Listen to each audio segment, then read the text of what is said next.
Yo, what's going on with y'all? It's another episode, Real Conversations Podcast. I want y'all to like, share, and subscribe to our Facebook, like us, follow us on Instagram. We got a very special guest today. He go by the name of King Shorty Rock. He hailing from the birthplace of hip hop. If y'all don't know what that is, that's Bronx, New York. We're gonna sit down and discuss with him today on how he came up, how he made his name, how he had very humble beginnings, as a juvenile, how he straightened up his ways and he gave his life to God and he trying to push a righteous and positive message. He also has a empire from clothing, music, podcast, digital distribution services. So we will be talking to him about all that today. I welcome him. I want y'all to welcome King Shorty Rock. Let's get it. Yeah, what up? What up? Appreciate you for stopping by. What's going on with you? Oh man, I'm chilling, man. Appreciate the opportunity just to even be here. You know what I'm saying? Yeah, man, I feel you. I feel we're gonna get right now. Let the people know where you from, your upbringing, and how did you get introduced to the whole hip hop culture? Well, okay, so my name is King Shorty Rock. I'm from the Bronx, New York. More specifically, I'm from Co-op City, Section 4 in the Bronx. You know what I'm saying? If you know, you know. If you don't, you got to get in tune. Co-op City is definitely running the rap game real soon. You know what I'm saying? But Okay. yeah, so so Okay. so I grew up in the Bronx, you know what I'm saying? Even though I was born in Binghamton, New York, my family moved to the Bronx when I was like in elementary school, so probably like kindergarten, no, preschool is when my family got to the Bronx, and I've been there pretty much the majority of my life until I moved down south when I became an adult, and you know what I'm saying, in the Bronx, I lived a very typical Bronx type of lifestyle, you know what I'm saying, messing around with, you know, the affiliations with local street crews, aka, you know what I'm saying, federal government might call them gangs. But we gonna say we was affiliated with crews from now on. You know what I'm saying? Okay, Um, that's what's up. That's what's you know, up. we don't like Ricos, you feel me? But yeah, We yeah, definitely you know what I'm don't. saying? We just do our thing. And you know what I'm saying? I lived the okay life, but for the most part I did get into a lot of trouble. But you know, I'm grown up now, trying to get everything right, trying to get everything straight, and just trying to do right now. You feel me? All right, okay. I definitely can appreciate that. The people watching definitely can too. But break it down on how like you start rhymes and start actually putting bars together and started creating music. At like what age was you? Okay, so I really started off battle rapping. So when I was younger, I would say probably around junior high, maybe around seventh grade, sixth or seventh grade, something like that. Um, I used to like just rap. You know what I'm saying? Like, and it's the Bronx, so everybody's rapping. You know what I'm saying? But Hmm. I let some of the older dudes in my neighborhood actually listen to some of the raps that I wrote. So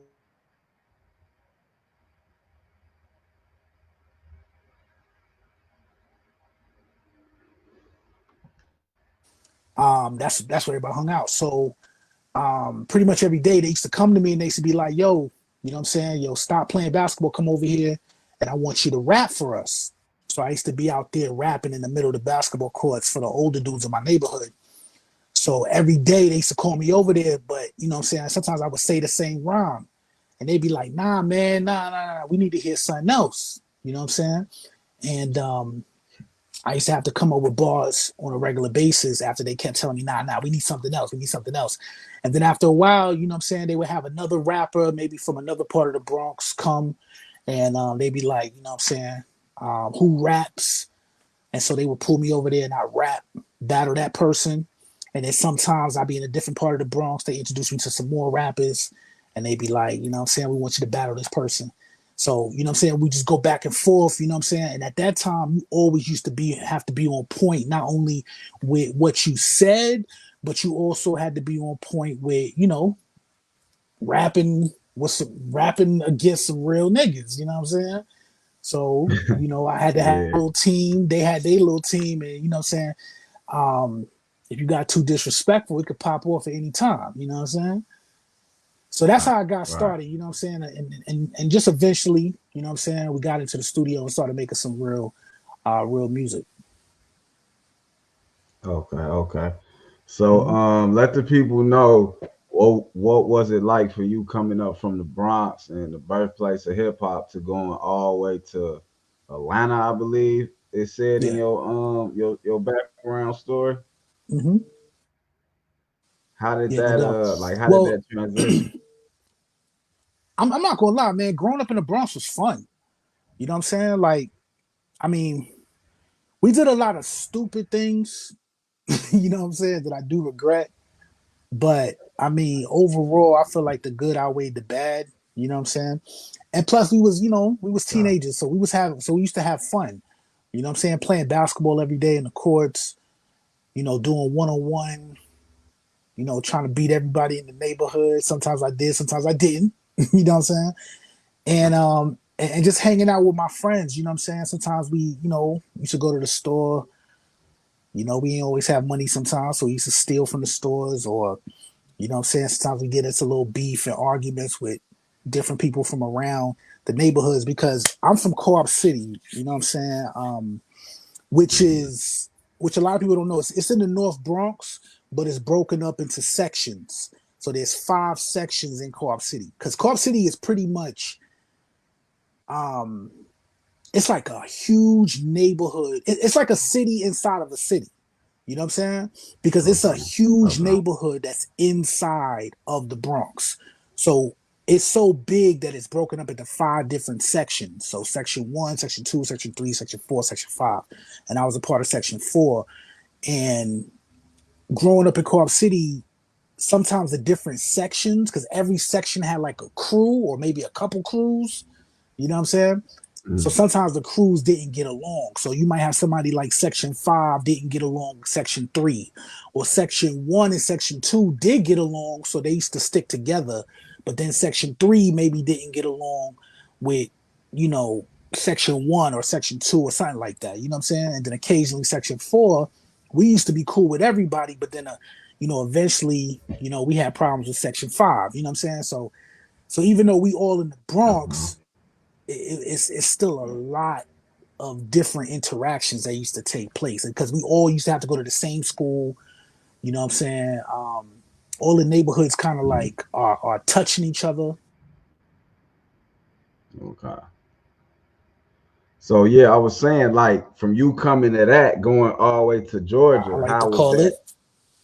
How did you how did you like, get wiggle? How did you move? How did you did they know that did you stick out like a sore thumb? That's what I'm trying to ask.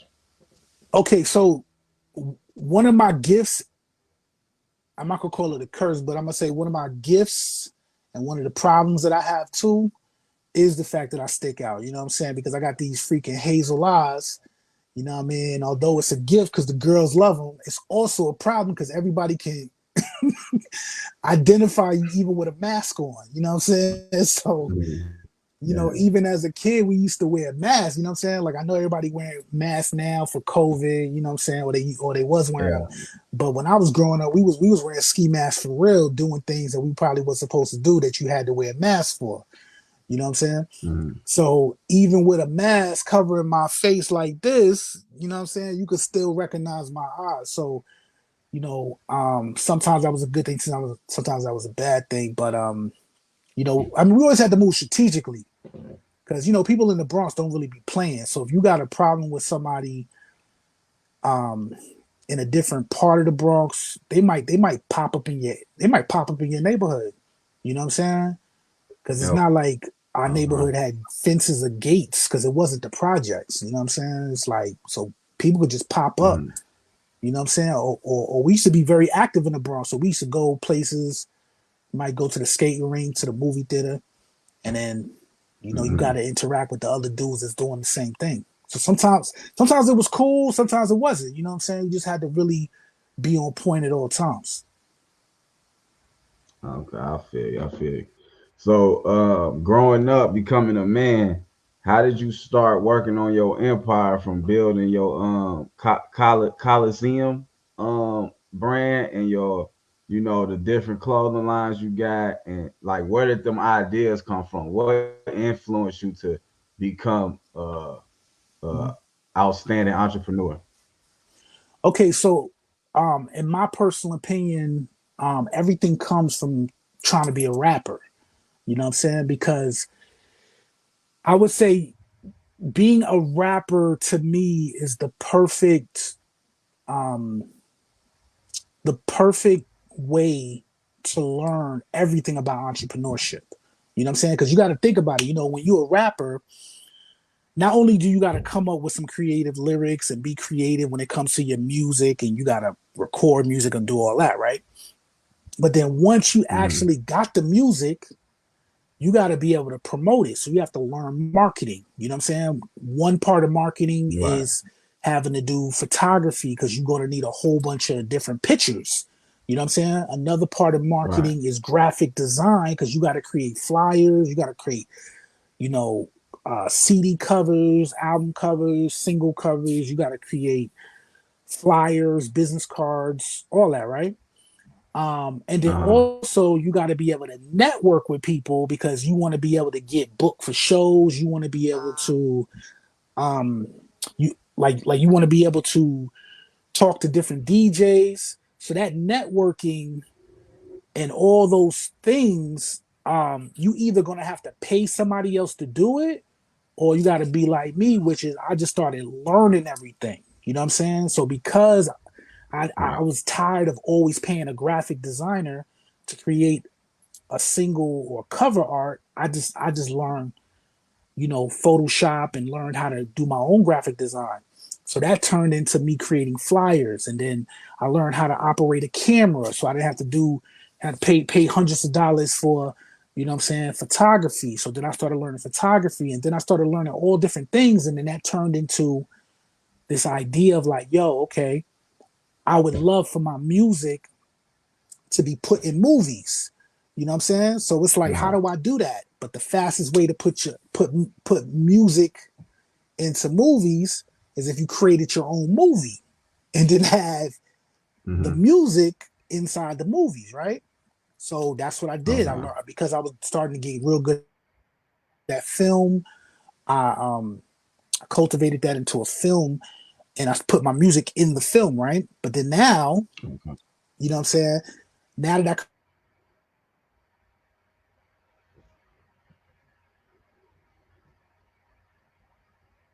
millions of um, different videos, you know what I'm saying? Or I could create my own Mm-hmm. platform. So then I created my own platform, which is the Coliseum. So with the Coliseum, Mm-hmm.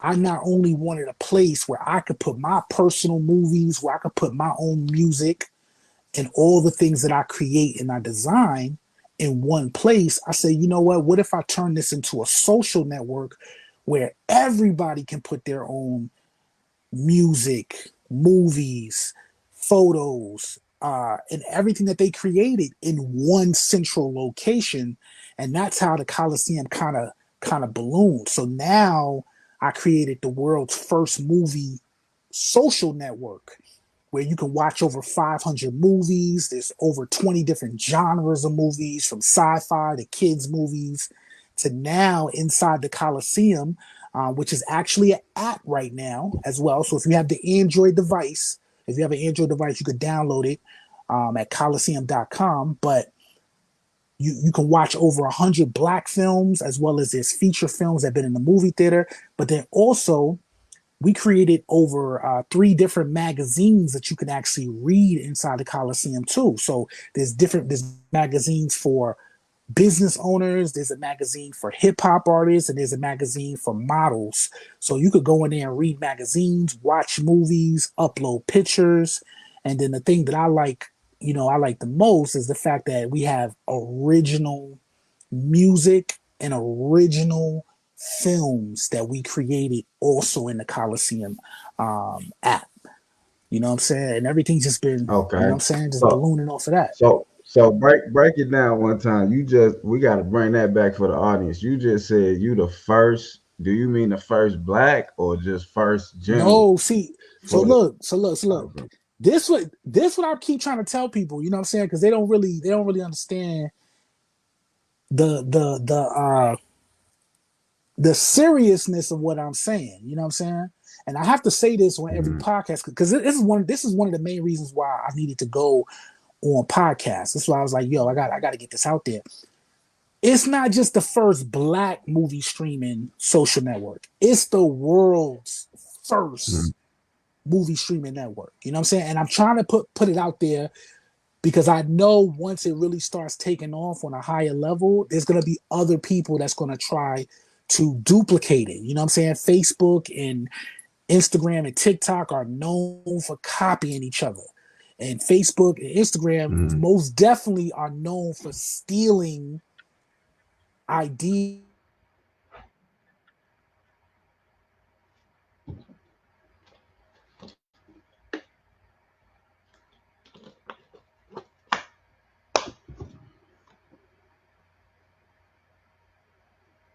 yo, go to war. You there? Yeah, you stopped for a minute. Oh, okay. All right. So what I'm Just saying bring is, it back what you were saying. yeah. So Facebook is constantly stealing ideas from smaller companies. So that's why I decided, you know what I'm saying. Before that even happens, I need to put this out there. It's the world's first movie streaming network. So just imagine the way I try to explain the Coliseum is just imagine if Netflix had a baby. That's the Coliseum. The baby would be the Coliseum. So you could watch movies on there, but then you could also network and connect the same way you do on Facebook and talk to people like you do on Mhm. Instagram and post pictures and all that stuff. You can do that on the Coliseum as well. You know what I'm saying? But you can actually interact with people. So just imagine if you had a music video, right? And you Mhm. instead of putting it on YouTube where you don't even know who's watching you unless they leave a comment, now you know everybody that's in there. You know who the viewers are. You can reach out to the actual people who watch your video. You know what I'm saying? Like they all have profiles. You Right. cannot just get on the Coliseum without creating a profile. They all have profiles. Same thing with people who have movies. If you have a movie and you want to know who's watching it, you can actually connect with them directly with like on the Right. Coliseum. Right. So with that being said, how can local artists and up and coming film directors, how can they have some of their content on the Coliseum? Well, all they gotta do is log on. You know what I'm saying? Like we're in a phase right now where we're inviting people to the platform because at first it was just privately, like you had to have an invite from somebody that was already in the Coliseum to be a part of it, but now we have opened it up to the public. So now all you got to do is just go to www.thecoliseum.com and you can log on and subscribe. Okay, so anybody can look like anybody can be a member of the Coliseum. Like you can create a profile, you can interact with people. There's certain features of the Coliseum that you can access for absolutely free.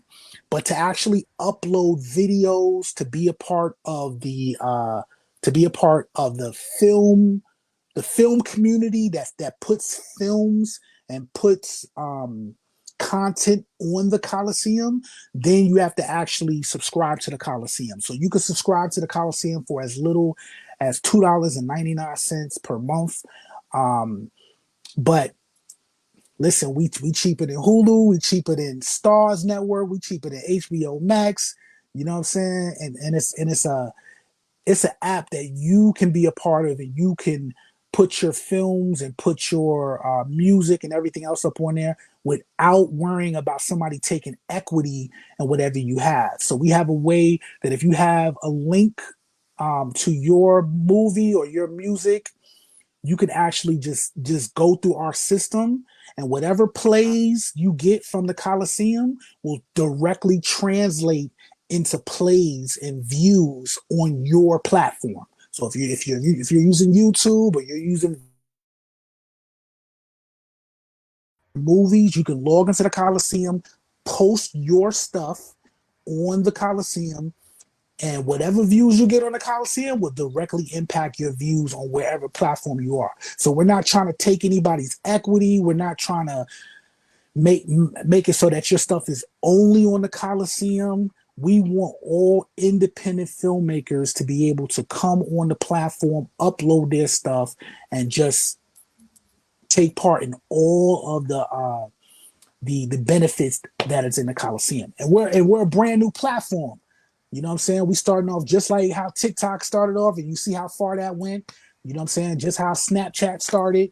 You know what I'm saying? So this is an opportunity for influencers, filmmakers, artists, and the general public, business owners, to come in and be a part of a brand new social network, and let's take it all the way to the top. You know what I'm saying? Definitely. Hey man, this has to be heard. That's why I'm so appreciative of you coming on this platform and spread your word, because years down the line, people gonna come back to this interview and other interviews you had, and they're gonna see that you the trendsetter, that you feel me, you started this shit. So No doubt, no doubt. I just appreciate that. But so okay, speaking of the Coliseum as a whole, as a the ideas being so forward, and for years to come, people gonna use this platform. Are you thinking Mhm. about building it up to a high level, to like billions, trillions, whatever, however the success of the dollar amount? This Yes. idea. Are you thinking about like venturing out partner, or are you gonna sell it off? Like what's the overall goal for the whole Coliseum? Okay, so just like any business, you want to try to build it up as much as you can to get the highest value for it. But in my personal opinion, I just feel like as a black man in America that's a part of a larger scale community, I just feel like the Coliseum needs to be something that is owned by our people. You know what I'm saying? Right. A lot of these apps, a lot of these platforms, as we call them, All right. are are are, are fully invested through us, and we have a big investment on them, and we make these platforms hot, and we make these platforms real fun and exciting, and we stamp them as cool. But unfortunately, a lot of them do not have our best interests in mind, because they're not owned by our community. And this is a platform that I want to be owned by our community. I just don't want it to be strictly used by our community, because this is not a black app. You know what I'm saying? Although we highlight black filmmakers, we also have films from, Caucasian directors, Asian directors. We have a whole category for uh, Bollywood, you know what I'm saying, which is Indian oriented program. We have Hispanic programming. Like we're not trying to limit the creativity that gets poured into this platform, but we do want to make sure that the black community is represented and represented correctly. And I feel like I'm from the Bronx, you know what I'm saying? I feel like I represent, black people on a very high level, and I feel like I represent brown people on a high level too, because you know what I'm saying. My son is Dominican, and he speaks very fluent, saying Spanish, and I love the Hispanic community as well. But I do feel like we need to own something, you know what I'm saying, and we don't just need to own it to sell it. You know what I'm saying? We need to own it to own it. You know what I'm saying? And it's important to me that this is a platform that stays home in in in brown and black hands. You know what I'm saying? So Yeah, yeah. I want to build the equity, but I also want to make sure that the Black community is fully represented, and we have a place that we could call our own as well. Okay, man, that was very well said. I gotta tip my hat to that because everything you're doing right now is pretty much where I want to take my platforms and Mhm. transition them globally so everybody can use them. But like you said, we own them because like the percentage of us owning big brands that we you know made rich, we don't really see that a lot. We really get the short end of the stick. So And I that's a really fact. appreciate you standing firm and standing on your word and moving profoundly and on your beliefs and your morals and your vows and your values. Hmm. So I appreciate that.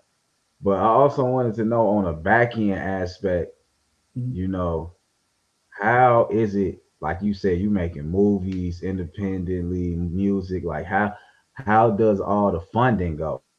Like not to get in your pockets, just the overall, Hmm. Okay, like so how like is it you said what? Say it again. Is it what? I said is does it take a toll on you like financially? Yeah. So that's another reason why I'm like, nah, I'm holding on to this because I don't put my blood, sweat, and tears and my financial equity into this project. You know what I'm saying?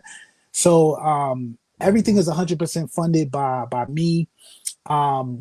We do rely on the subscriptions a lot, but then we're also in the process of working on getting grants to try to fund some of the things that we're trying to do because the Coliseum is an app, right? Is something that you can Mhm. find online, right? But for the Mhm. past 4 years, we've been operating offline as well, which means that we have had probably over 20 different Coliseum fashion shows. Simply because the Coliseum inside of the app, also you can also purchase clothing. You know what I'm saying? There's three different clothing lines that you can purchase inside the Coliseum store, and we actually take that and we put it on models and we put it in different fashion shows that we've had here in Florida as well as in Georgia and even in New York. You know what I'm saying? We operate a podcast network. So we have 5 different podcasts that are part of the network, and we're looking for more podcasts to join. You know what I'm saying? But those podcasts happen all over the place, whether it's New York, Florida, Atlanta, you know what I'm saying, Ohio. We are in the streets interviewing artists, models, celebrities. Each podcast has its own theme, its own set of cast members, and we are very much an online platform, but we're also an offline platform. The Coliseum opened up a store recently in Tampa, Florida, um, and we're trying to open up a chain of stores. So this is not just an online type of platform. You understand? As Okay. we build, as we get more funding, as we get more subscribers, we want to open up offline business ventures, that are directly connected to the Coliseum. Now we had opened up a Coliseum clothing store in Tampa, Florida, and we had to close it at the beginning of the year, but we're trying to reopen it because we need a bigger space for the merchandise that we have because we was in a tiny shop that we were renting out, but we want to be able to be in a larger building. But inside that clothing store, we were selling Coliseum merchandise. We were selling merchandise from the 3 different clothing lines, but also we was including local clothing designers items in the stores as well. You know what I'm saying? And the people who were part of the Mhm. Coliseum, who had profiles and created membership on the Coliseum, were allowed to be in that store too. So just imagine if we can open up stores in every major city where people who are a part of the Coliseum also get to place their items that they sell in the Coliseum actual storefront as well as on our actual website. And the only way to do that is just by becoming a member and a subscriber to the Coliseum. So I'm looking to build something that is going to last in a digital world, but I'm also looking to build something that's actually going to last in a physical.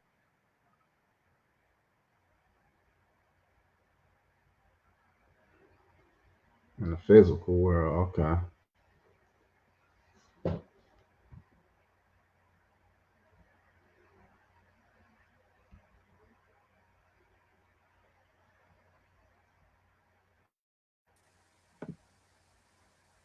I'm sorry about that.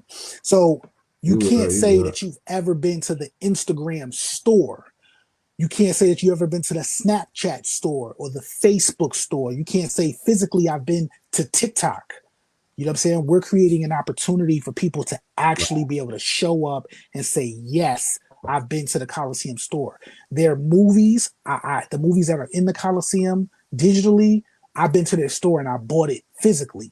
Or I've been to their venue, their Coliseum venue, and I saw the movie with 30 of my friends. You know what I'm saying? That's the type of expansion Mhm. we're trying to get to. You know what I'm saying? So it takes an investment from me. It takes us growing the subscriptions, and it also takes some grant funding. You know what I'm saying? And then crowdfunding as well. Mhm. All right. So if anybody was to want to help you right now, like as far as investors and things of that nature, what could they reach out to you? Okay, so we're looking for donations, but we're not looking for necessarily um the typical investor. Like really what I'm looking for is partners. The best way that you can help the Coliseum, of course, you want to write us a check. That's beautiful. You know what I'm saying? We definitely take that. Um, you can make all checks to the Coliseum. You can just contact us through the Coliseum's donation page if you want to do something monetarily. But really, what we're looking for is we looking for partners that are partner with us to bring your audience. If you're a rapper, if you're an influencer, if you're a singer, if you're an artist, if you're a movie star, if you are a filmmaker, all we ask is for you to join the Coliseum. Tell your audience to come over to the Coliseum. A place that's for us, by us, but we ain't FUBU. You know what I'm saying? But it's a place that you can still maintain ownership of your material. You know what I'm saying? We're not going to take 30 and Hmm. 40% of your revenue like YouTube does. We're not going to take 30 and 40% like the Apple store does, or the Google store does, or these other platforms tax you for, or Spotify. You know what I'm saying? We're not doing that. We're not doing that over here. We're just a Right. platform for you to showcase your art to a community of people that are looking for your art. They're looking to be entertained. So if you're an entertainer, you got a dope movie, you got a dope podcast, you got some music, bring it over to the Coliseum. You know what I'm saying? And partner with us as we Okay. grow this platform. Okay. So as we talking about people partnering up with your empire and things of that nature, um, what content can people be looking for as far as like what should they be looking for when they go to your Coliseum website? Can they find like neo soul, R&B, or is it just rap? Like, what's all the music content in the movies? Like, are the movies are just street hood film movies, or like break Mhm. that down for us? What's actually Okay. the content based on? Okay. So number one, you're gonna find a bunch of beautiful women because we have for the past couple of years we've been recruiting models to be a part of the Coliseum. So that's first and foremost. You're gonna find a lot of beautiful women on the Coliseum. You know what I'm saying? I'm very proud to say that. You know what I'm saying? But first and foremost, um, you're gonna be able to find movies.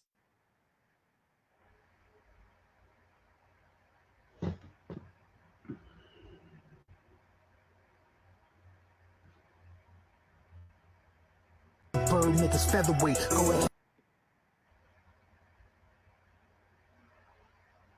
pick a date. Let you slide now, but if it's beef, you gon' levitate. You ready? Yeah. Okay. Just give me a second here.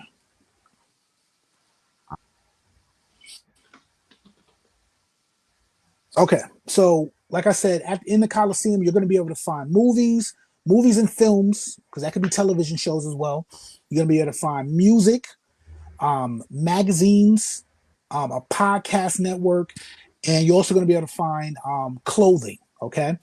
We do not limit Mm-hmm. the genres. Like I said, with the films, we have over 20 Mm-hmm. different genres of films. Some of these are independent films that probably you never seen, but a lot of them are films that you've seen in the movie theater. So just like how Blockbuster back in the day, you used to be able to go to Blockbuster and it wouldn't just be the movies that came out right now. It'd be movies from Right. back in the day, or maybe like your favorite movies. A lot of those movies are on the Coliseum. So not only do you see new films, but you'll also see films that you might have loved and maybe you haven't seen in a long time and you don't even know where they're at. You know what I'm saying? They're on the Right. Coliseum, and for $2.99 you can actually watch them. You know what I'm saying? $2.99 a month. But the genres vary. You know what I'm saying? It's not just hip hop. I love hip hop. Don't get me wrong. I'm a rapper. You know what I'm saying? You're gonna hear a lot of Shorty Rock on the Coliseum, but Right. it's not limited. It's not limited to hip hop. We are open to be a reflection of what our subscribers are. So if our subscribers are into to rock and roll, then you're gonna hear rock and roll on that. But it depends on the artists that actually sign up and subscribe and post their music. If you are an Okay. alternative, if you are an alternative artist, or you are a country singer, and you're looking for a brand new fan base to expand, and you want to be on a platform that's growing and is brand new, and you want to be first on there, then go ahead and come to the Coliseum. Same thing with podcasts. If you have a podcast that you feel is very unique, bring it on to the Coliseum. Because even if it's not unique on YouTube, and it's not unique on Facebook, and it's not unique on all these Spotify and all these other channels, it'll be very unique on the Coliseum because we're brand new. You might be able to put your podcast that might be getting 2, 3, 4 views on YouTube. You put it on the Coliseum, you might be getting 400 views on that, 500, 1,000, because as the brand expands and as the network expands, you're expanding too, because you're on there. You might be the first in the category, or you might be only it might be only 4 other podcasts in that one category. Same thing for music, same thing for films. You might have created a film 3 years ago, and you only got 1,000 views on YouTube. You might put it on Coliseum and watch it jump and rise to 1 million views. You know what I'm saying? Because that's what Right. happens when you are first to a platform. You know what I'm saying? And you may not be number one on it because we already have hundreds of, members and subscribers. But for certain categories, as an actual creator, maybe you might be one of 10. You know what I'm saying? Because we're still brand new, we're still in these infant stages, and we're growing rapidly. You know what I'm saying? But no, to answer your question, no, it's I love hip hop. You're gonna see a lot of hip hop on it. You know what I'm saying? But it's not stuck on hip hop. Okay, I feel you.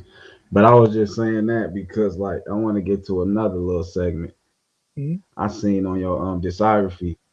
Um, you were saying how you converted and gave your life to God, and I wanted to ask you: Is do you find it in this industry, in the times we in today, do you find it hard balancing being righteous and still being in this industry?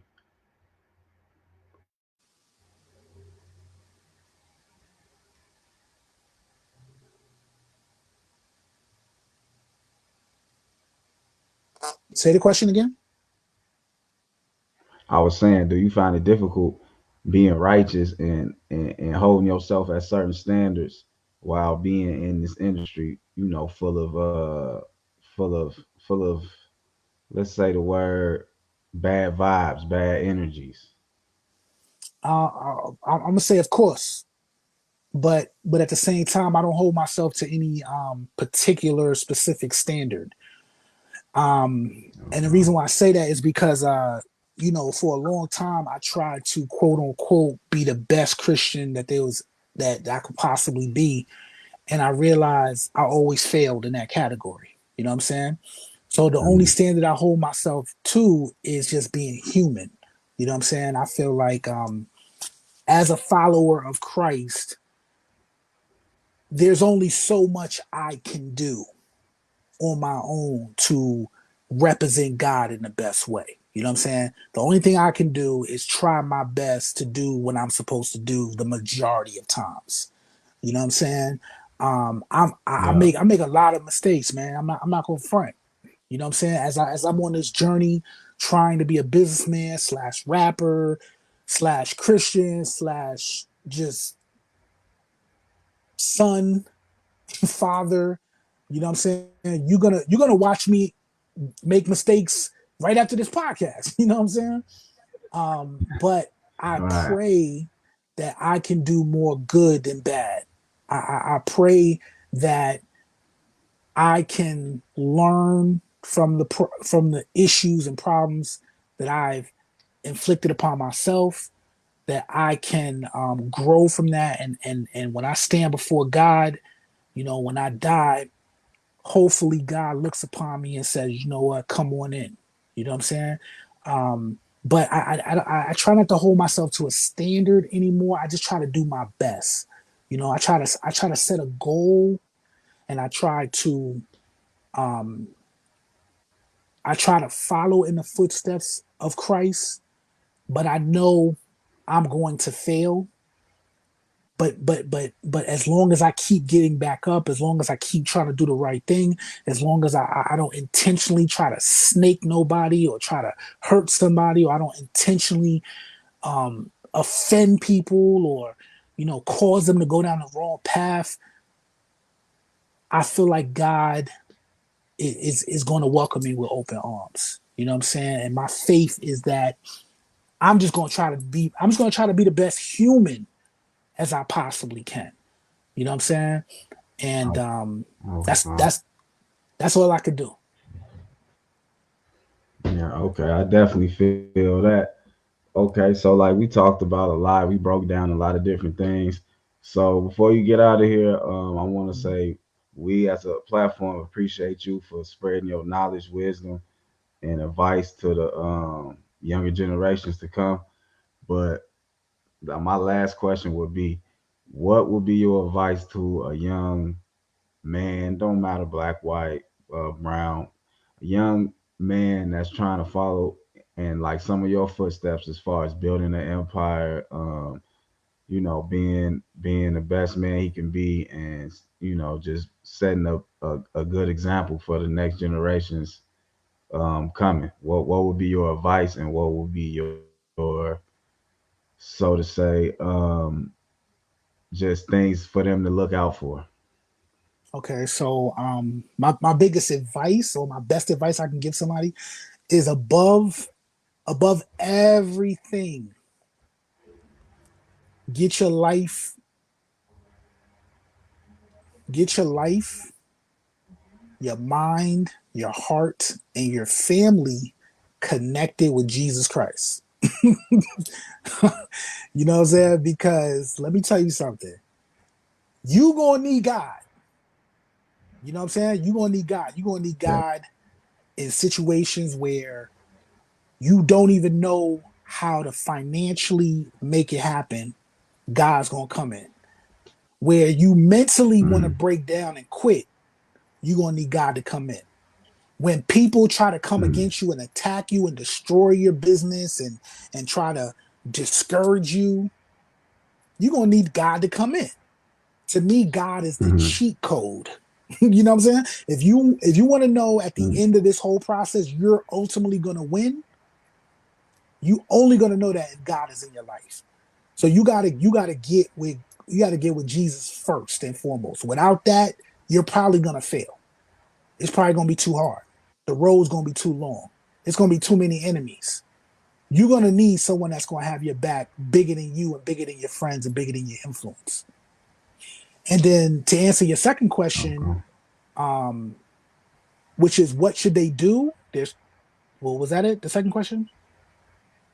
I was saying like what should they be aware of? Like the hurdles. Okay, the hurdles is you're gonna fail a million times. You just gotta keep going. Like, and that's something you probably hear nowadays. But when I first Mm, started just becoming a rapper, when I first started becoming a Christian, when I first started trying to be a business owner, like people didn't tell me that. Like I thought when you fail, you're supposed to give up, or when you fail, you're supposed to try something else. Nah, you just really supposed to just keep going. Failure is a part mm, of the process to win. Like you gotta fail in order to win. Because if you don't fail before you win, you're not gonna know how to win. Like the worst thing that could really happen to you is for you to win and have never failed. Because then you're gonna win and you're not even gonna know how the heck you did it. But if you right. fail and you fail and you fail and you fail and then you finally win, then you've learned how to win. See, I've gotten to a point where I could be dead broke. I could be at zero in my bank account. I know how to get my money back up.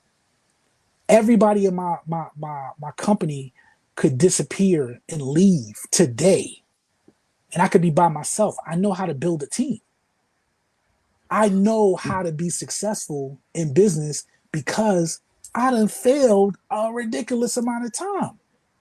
And I've developed and learned each time. So now when I'm down, I know how to get back up. So my advice is you're going to fail. Just get back up and learn and keep going. That's the difference between you being broke and you being a billionaire. Facts, facts. With that being said, man, I appreciate you. We gonna take it out with your money. I mean, with your song. Where's the money? Is that cool? Can you Yeah. introduce it Yeah. to the people? I'm gonna step All right. back. You gonna go. You already know what it is. Your boy Shorty Rock. Find me at www.shortyrocnyc.com and also on Instagram and Facebook, Shorty ROCNYC. But listen, this is Where's the Money, Baby by Shorty Rock, King Shorty Rock on all platforms. Holla at your boy. Nigga, I'm a heavyweight, respect your jaws. I'm like Tyson in his prime, the best you saw.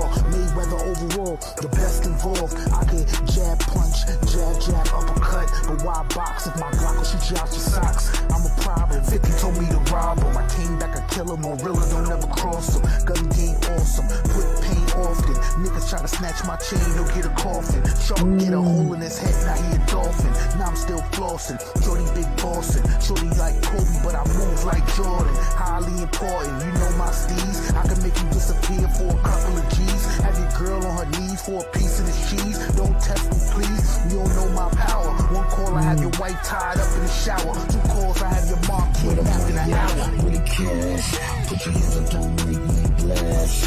For the bricks off the bedroom floor. This can't be it, nigga said you had more. Where the money at? With the cash, put your hands up, don't make me blast. For the bricks off the bedroom floor. This can't be it, nigga said you had more. Where the money at? With the cash, put your hands up, don't make me blast. Appreciate you, man. One love. We out, man. All right, we out. Thank you. Appreciate So, Rock. Appreciate you coming through another episode. Real Conversation Podcast. Y'all like, share, subscribe. Follow us on all platforms. Until next time, much love. We out. Pulling bricks out the bedroom floor. This can't be it, nigga said you had more. Where the money at? Where the cash? Put the hands up, don't make me blast. Pulling bricks out the bedroom floor. This can't be it, nigga said you had more.